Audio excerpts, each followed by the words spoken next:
Hola, buen día a todos. Soy Juan Sternberg y en los próximos minutos vamos a estar hablando de fachadas ventiladas desde la perspectiva del arquitecto y desde la perspectiva del constructor.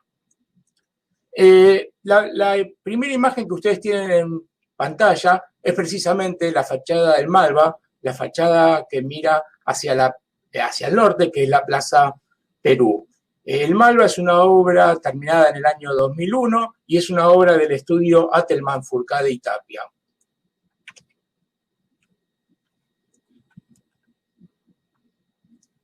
Antes de comenzar la charla o siguiendo con esta charla, vamos a repasar rápidamente cómo funciona una fachada ventilada. Las fachadas ventiladas, como decíamos, tienen un revestimiento exterior de juntas abiertas, una cámara de aire, un sistema de anclajes y de fijación, aislación térmica que puede o no tener, no es 100% necesaria y no todos los sistemas de fachadas ventiladas tienen aislación térmica, una barrera de agua y aire y una pared que puede ser estructural y portante o puede ser un simple cerramiento.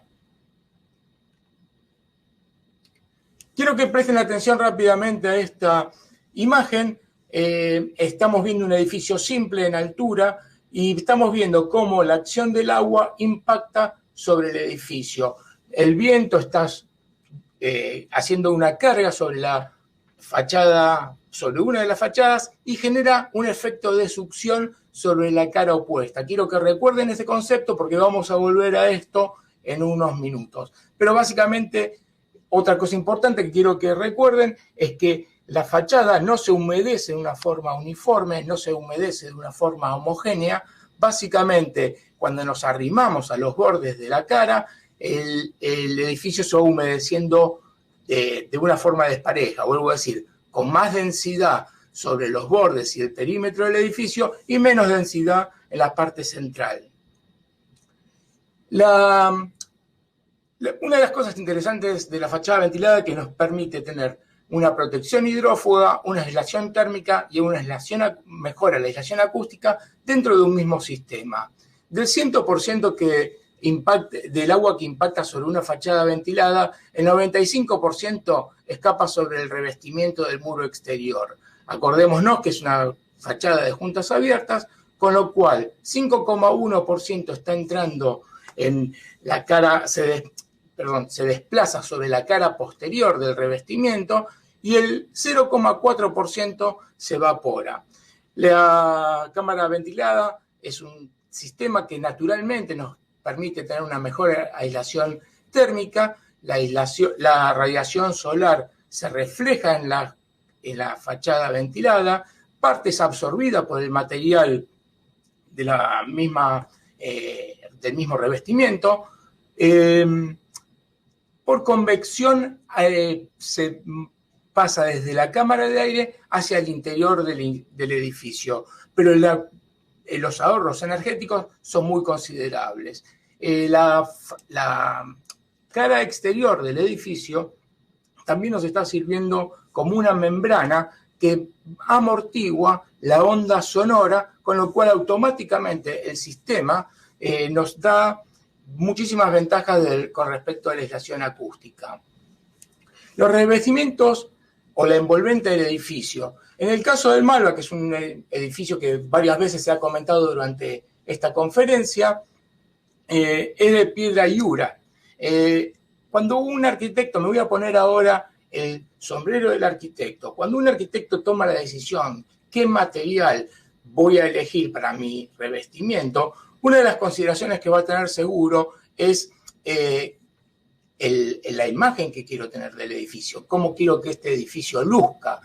También hay otras consideraciones que son relacionadas con la física de cada uno de los materiales que elegimos. También condiciones estructurales, que si estamos en una zona donde hay vientos, queremos una determinada resistencia mecánica para cada uno de estos materiales. También cómo refleja la luz y otros factores que son importantes al momento de elegir nuestro revestimiento. Acá vemos unas fotos donde el proceso desde la extracción de la cantera de la piedra Iura hasta su proceso de instalación de los insertos que van a sujetar las piedras a la fachada principal o a la pared, y esto es una foto del proceso en la marmolería.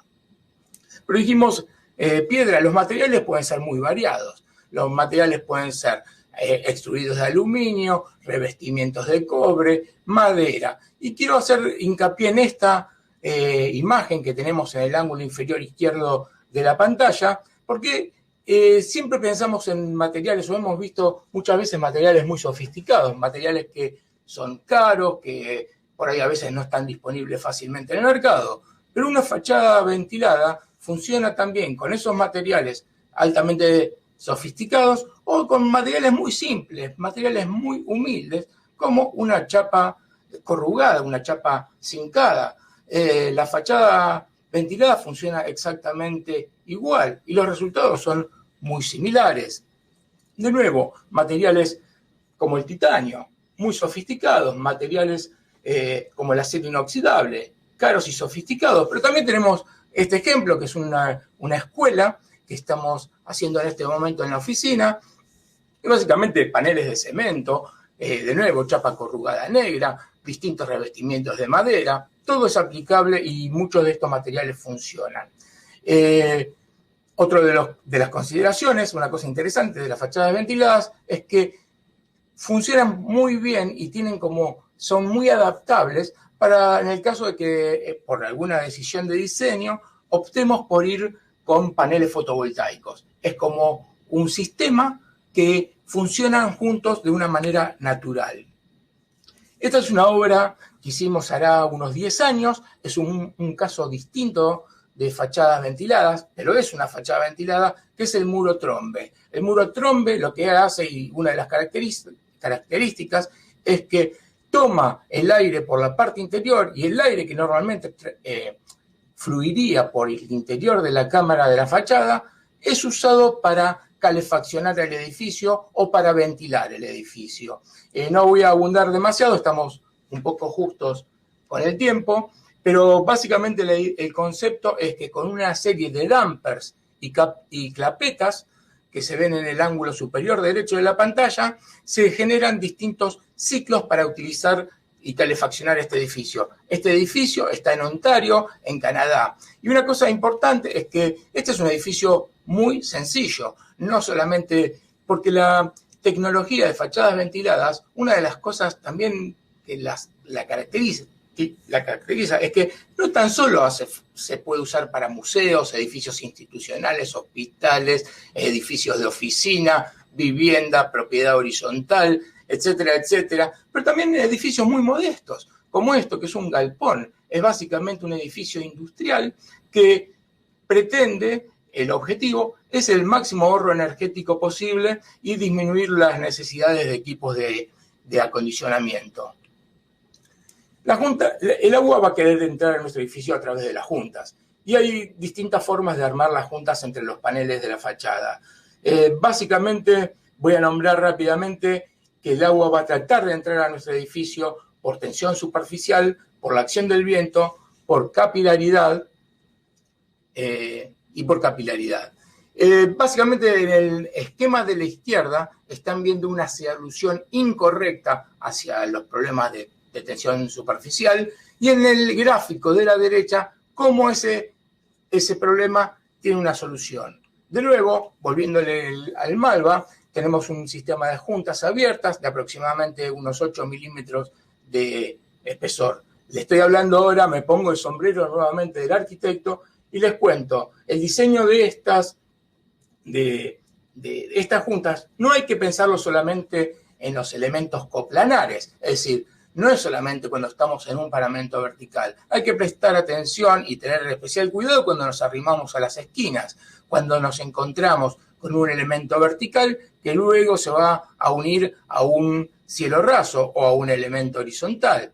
Y otro detalle, al momento de diseñar, es qué pasa cuando nuestras fachadas ventiladas se interfieren, se interconectan con otros elementos, como en el caso de la esquina esta del Malva, que está interconectándose con el curtain wall.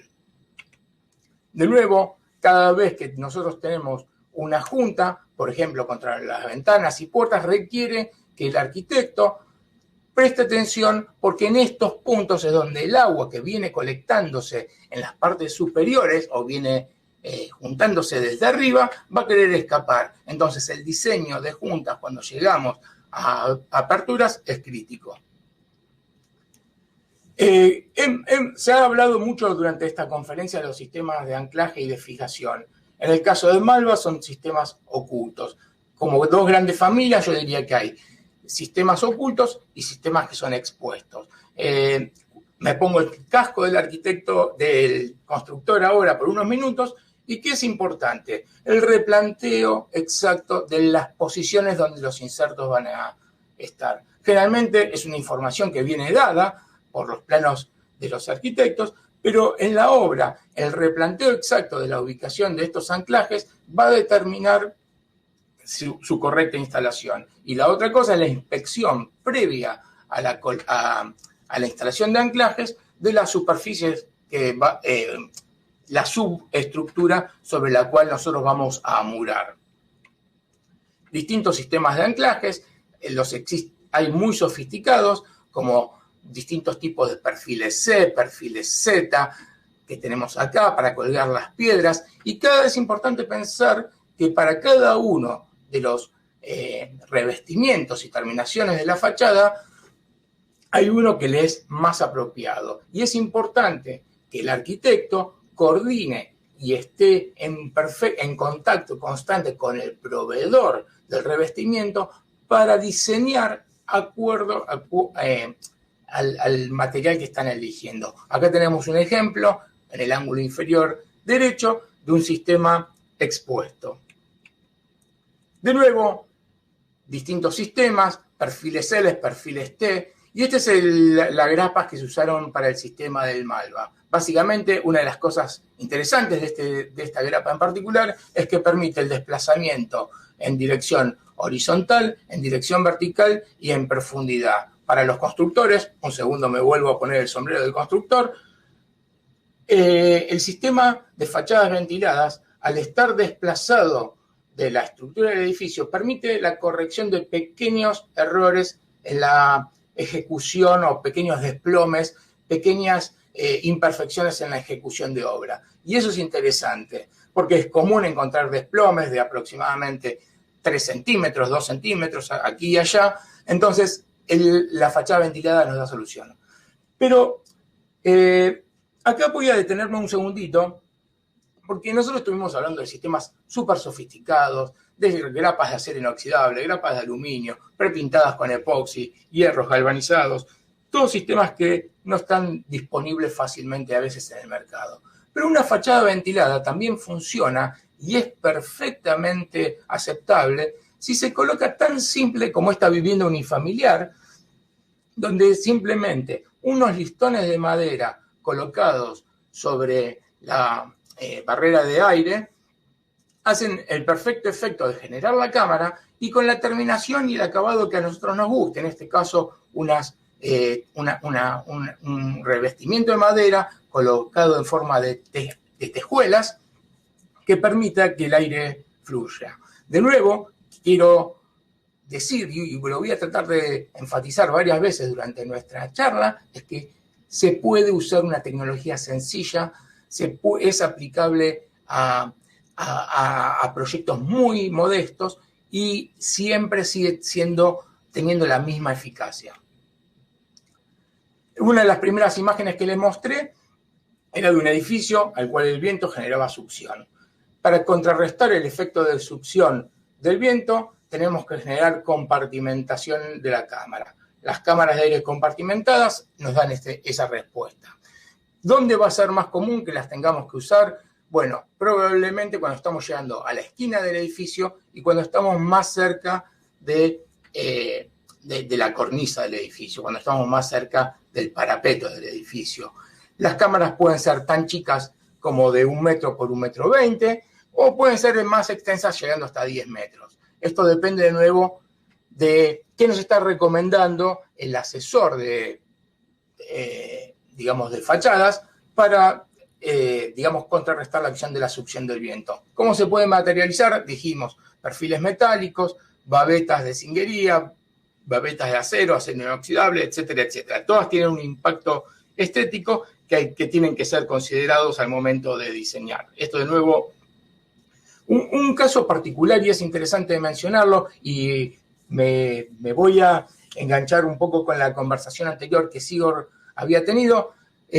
Podemos tener la necesidad de compartimentar nuestras cámaras de aire cuando queremos introducir en el diseño barreras cortafuegos.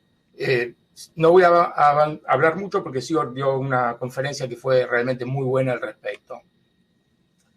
La aislación térmica básicamente no es 100% necesaria en las fachadas ventiladas. No es obligatorio. Pero cuando tenemos condiciones de clima muy, muy adversos, por ejemplo en Canadá, donde los inviernos son muy fuertes, muy rigurosos, donde podemos tener una temperatura exterior de menos 20 y una temperatura interior de más 20, la aislación térmica es necesaria. También es importante decir que exactamente el mismo esquema de gradiente térmico que estamos viendo acá es aplicable cuando las temperaturas son altas. El concepto es exactamente el mismo y la introducción de aislaciones también es exactamente la misma idea. Importante, cuando estamos en climas fríos, la barrera de vapor. ¿Por qué? Porque como sabemos, siempre hay vapor de agua en el interior. Ese vapor de agua va a querer migrar a través de nuestra pared al exterior por un tema de diferencia de presiones y en algún momento va a llegar a su punto de rocío, dew point. En el dew point o el punto de rocío se genera condensación y nosotros no queremos que haya condensación en nuestra pared, son manchas de humedad, son problemas de hongos, etcétera, etcétera. Cada material tiene una resistencia térmica que le es característica o una transmitancia térmica que es la inversa de la resistencia. La aislación térmica puede estar ubicada en la cavidad de la pared interior. En este caso estamos viendo una con lana de vidrio, poliuretano proyectados o distintas materiales, lanas minerales. De nuevo, esto es aplicable, acá es un corte de un edificio que nosotros hicimos recientemente, donde vemos que está colocado en el interior del steel frame. Básicamente, de nuevo, necesitamos que una pared tenga una cavidad. Entonces, esta ubicación de la aislación es apropiada cuando tenemos una estructura de montantes de madera, wood frame o steel frame. Pero también es muy común, y es en edificios comerciales básicamente, la utilización de la aislación térmica sobre la cara exterior del edificio, en la parte exterior de la pared.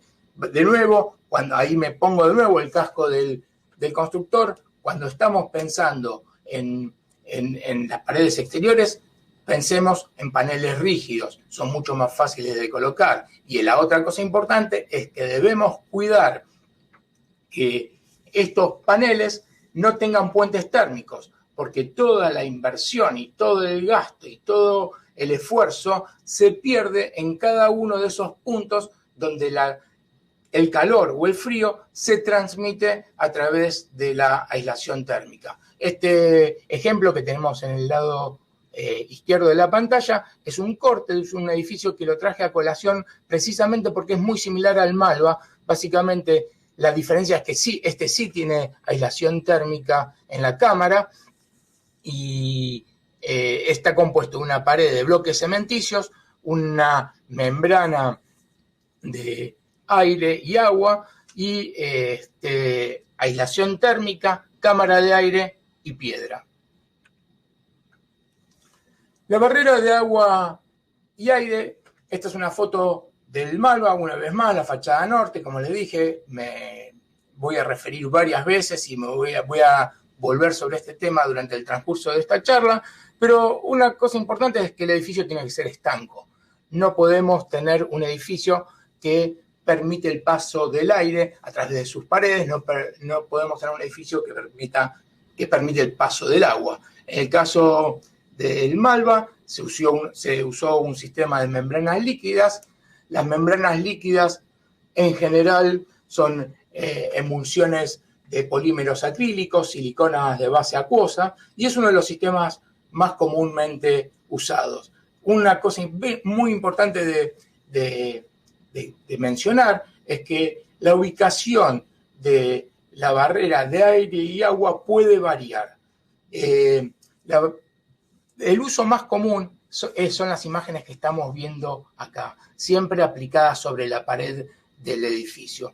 Pero no es incorrecto y es bastante común que se coloquen sobre la barrera sobre la aislación térmica. Ayer tuvimos una conferencia en la cual mostraban ejemplos donde la barrera de agua y aire estaba colocada por delante de la aislación térmica y es aceptable. Otra forma muy común en obras que deben ser económicas es la utilización de papeles que cumplen la función de barrera. Pero quiero aclarar algo. Muchas veces la gente las conoce como barreras o telas, pero en realidad no son ni papeles ni telas. Son fibras de poliestileno y la marca más común que se utiliza en el mercado es Tyvek. La gente lo conoce directamente por el nombre comercial. Otro sistema otro sistema de barreras de aire y agua son las membranas autoadhesivas de base asfáltica con un film de polietileno. Generalmente son azules y se las conoce también como Blueskin. Es una marca comercial, pero es la más popular. La pared y el cerramiento. En el caso del Malva, de nuevo, se usaron los tabiques de hormigón que eran portantes, que formaban parte del sistema estructural, como sustento para la fachada. Vale la pena comentar de nuevo que no es necesario que sean sistemas estructurales y no es necesario que sean portantes. Simples cerramientos pueden cumplir perfectamente la función. De nuevo, acá estoy mostrando otras estructuras donde tenemos de steel frame, que de nuevo son simples cerramientos. En este caso, una estructura de madera, wood frame, que también nos permite sostener una fachada ventilada. De nuevo, los sistemas constructivos tradicionales, ladrillos huecos, bloques de cemento. Y traje a colación esta imagen también de un edificio de nuestra oficina que tiene la combinación de una fachada, de una pared de steel frame en conjunción con un curtain wall. Importante para la gente que trabaja en climas fríos, incluso para los que trabajan en climas cálidos. Al momento que uno coloca una aislación en la pared, la aislación debe estar perfectamente alineada con el vidrio de la ventana. En este caso se usó un doble vidriado hermético con carpintería de aluminio. Se pueden usar, y también es muy común, sobre todo en Canadá, el triple vidriado hermético.